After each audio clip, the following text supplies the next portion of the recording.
ಕೋಪದಿಂದ ಹಳೆಯನನ್ನು ಕರೆದುಕೊಂಡು ಮುತ್ತರತ್ನ ವಜ್ರ ವೈಡೂರುಗಳ ಗಂಟುಗಳನ್ನೆಲ್ಲ ತೆಗೆದುಕೊಂಡು ನದಿ ತೀರಕ್ಕೆ ಬಂದು ದೋಣಿಯಲ್ಲಿ ಇಟ್ಟುಕೊಂಡು ಸಂಜೆಯ ವೇಳೆಗೆ ರತ್ನಸಾರು ಎಂಬ ಊರಿಗೆ ಹೋಗಿ ಅಲ್ಲಿರ್ತಕ್ಕಂಥ ಚಂದ್ರಕೇತು ಮಹಾರಾಜನಲ್ಲಿ ವ್ಯಾಪಾರ ಮಾಡೋಣ ಎಂಬ ಯೋಚನೆಯಿಂದ ದೋಣಿಯಲ್ಲಿ ಪ್ರಯಾಣವನ್ನು ಮಾಡ್ತಾ ಇದ್ದಾನೆ. ಪ್ರಯಾಣದಲ್ಲಿ ಸ್ವಲ್ಪ ವೇಳೆಯಾಗಿರ್ತಕ್ಕಂತಹ ಕಾರಣದಿಂದ ಮಹಾರಾಜನ ದರ್ಶನ ಸಾಧ್ಯವಾಗಲ್ಲ ಎಂಬುದಾಗಿ ಯೋಚನೆಯನ್ನು ಮಾಡಿ ನಾಳೆ ಹೋಗಿ ಮಹಾರಾಜನಲ್ಲಿ ವ್ಯಾಪಾರ ಮಾಡೋಣ ಅಂಥೇಳಿ ಆ ಅರಮನೆಯ ಮುಂಭಾಗದಲ್ಲಿರ್ತಕ್ಕಂಥ ಒಂದು ದೇವಸ್ಥಾನದಲ್ಲಿ ಆ ತಂದಿರ್ತಕ್ಕಂಥ ಮುತ್ತುರತ್ನ ವಜ್ರ ವೈಡೂರುಗಳ ಗಂಟುಗಳನ್ನಿಟ್ಟು ರಾತ್ರಿ ತಂಗಿದ್ದಾರೆ, ಮಲಗಿದ್ದಾರೆ. ಆಗ ಭಗವಂತ ಯೋಚನೆ ಮಾಡ್ತಾನೆ, ಇಷ್ಟು ದಿವಸ ಇಷ್ಟು ಸುಖವಾಗಿ ಜೀವನವನ್ನು ಮಾಡಿದೆ, ನಿನ್ನ ಹಿರಿಯರು ಮಾಡಿರ್ತಕ್ಕಂಥ ಪುಣ್ಯದಿಂದ, ನೀನು ಹೋದ ಜನ್ಮದಲ್ಲಿ ಮಾಡಿರ್ತಕ್ಕಂಥ ಪುಣ್ಯಗಳಿಂದ ಇಷ್ಟೊಂದು ಸುಖವಾಗಿ ಜೀವನವನ್ನು ಮಾಡಿದೆ. ಆದರೆ ನೀನು ಮಾಡಿರ್ತಕ್ಕಂಥ ಪಾಪ ಕರ್ಮಗಳು ಅಷ್ಟಿಷ್ಟಲ್ಲ, ಎಷ್ಟು ಜನಗಳಿಗೆ ಎಷ್ಟೆಷ್ಟು ರೀತಿಯಾಗಿರ್ತಕ್ಕಂಥ ಕಷ್ಟಗಳನ್ನು ಕೊಟ್ಟಿದ್ಯಾ, ಎಷ್ಟು ತೊಂದರೆಗಳನ್ನು ಮಾಡಿದ್ಯಾ.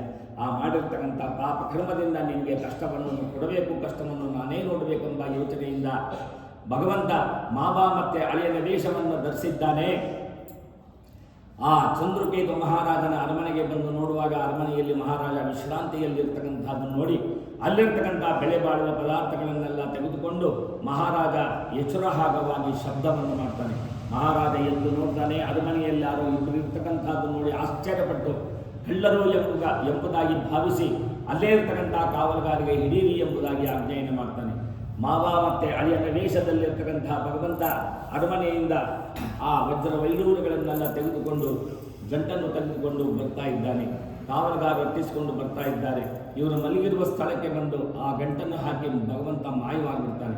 ಅಟ್ಟಿಸಿಕೊಂಡು ಬಂದಿರ್ತಕ್ಕಂಥ ಕಾವಲುಗಾರ ಬಂದು ನೋಡ್ತಾರೆ, ಈಗ ತಾನೇ ಅರಮನೆಯಿಂದ ಬಂದು ಇಲ್ಲಿ ಮಲಗಿರುವ ಹಾಗೆ ನಾಟಕವನ್ನು ಆಡ್ತಿದ್ದೇರಾ ಎಂಬುದಾಗಿ ಹೇಳಿ ಆ ಅರಮನೆಯಿಂದ ತಂದಿರ್ತಕ್ಕಂಥ ಗಂಟನ್ನು ಅವರು ವ್ಯಾಪಾರಕ್ಕೋಸ್ಕರವಾಗಿ ತಂದಿರ್ತಕ್ಕಂಥ ಪದಾರ್ಥಗಳನ್ನು ಎರಡು ತಗೊಂಡೋಗಿ ಮಹಾರಾಜನ ಮುಂದೆ ನಿಲ್ಲಿಸ್ತಾರೆ. ಆಗ ಮಹಾರಾಜನಲ್ಲಿ ಎಷ್ಟೋ ಬಾರಿ ಹೇಳ್ತಾರೆ, ಮಹಾರಾಜ ನಾವು ಕಳ್ಳರಲ್ಲ, ನಿನ್ನಲ್ಲೇ ವ್ಯಾಪಾರಕ್ಕೋಸ್ಕರವಾಗಿ ಬಂದಿರತಕ್ಕಂಥ ವರ್ತಕರು, ನಾವು ನಿನ್ನೇನೇ ಬಂದಿದ್ವಿ, ನಿಮ್ಮ ದರ್ಶನ ಸಾಧ್ಯವಿಲ್ಲ ಎಂಬುದಾಗಿ ಯೋಚನೆ ಮಾಡಿ ನಾವು ತಂಗಿದ್ವಿ, ಅದರಿಂದ ನಾವು ಕಳ್ಳರಲ್ಲ ಅಂತ ಎಷ್ಟೋ ಬಾರಿ ಹೇಳಿದರು. ಮಹಾರಾಜ ಒಪ್ಪದೆ ನಾನೇ ಕಣ್ಣಾರೆ ನನ್ನ ಅರಮನೆಯಲ್ಲಿದ್ದಿದ್ದು ನೋಡಿದ್ದೇನೆ ಎಂಬುದಾಗಿ ಹೇಳಿ ಆ ಪದಾರ್ಥಗಳನ್ನೆಲ್ಲ ವಶಪಡಿಸಿಕೊಂಡು ಕಾರಾಗೃಹ ಶಿಕ್ಷೆಗೆ ಹಾಕಿಸುತ್ತಾನೆ. ಕಾರಾಗೃಹದಲ್ಲಿ ಬಹಳ ಕಷ್ಟಗಳು ದುಃಖಗಳು ಅನುಭವಿಸ್ತಾ ಇದ್ದಾರೆ. ದಿವಸಗಳು, ವಾರಗಳು, ತಿಂಗಳುಗಳು ಕಳೀತಾ ಇದೆ.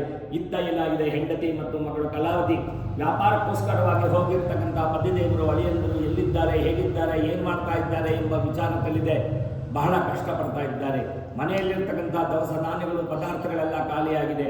ಬಹಳ ಬಡತನದಿಂದ ನರಳುತ್ತಾ ಇದ್ದಾರೆ. ಮನೆಯಲ್ಲೇನು ದವಸ ಧಾನ್ಯಗಳಿಲ್ಲ. ತಾಯಿ ಮಗಳು ಉಪವಾಸ ಇದ್ದಾರೆ. ಮಗಳು ಯೋಚನೆ ಮಾಡ್ತಾಳೆ, ಅಮ್ಮ ತುಂಬ ಸುಸ್ತಾಗಿದ್ದಾಳೆ, ಏನಾದರೂ ಮಾಡ್ಕೊಳ್ಳೋಣ ಅಂದರೆ ಏನೂ ಇಲ್ವಲ್ಲಪ್ಪ, ಪಕ್ಕದ ಮನೆಗೆ ಹೋಗಿ ಏನಾದರೂ ಒಂದು ಧಾನ್ಯವನ್ನು ಸಾಲದ ರೂಪದಲ್ಲಿ ತರೋಣ ಅಂಥೇಳಿ ಪಕ್ಕದ ಮನೆಗೆ ಹೋಗುವಾಗ ಪಕ್ಕದ ಮನೆಯಲ್ಲಿ ಸತ್ಯನಾರಾಯಣ ಸ್ವಾಮಿ ಪೂಜೆ ಮಾಡ್ತಾ ಇರ್ತಾರೆ.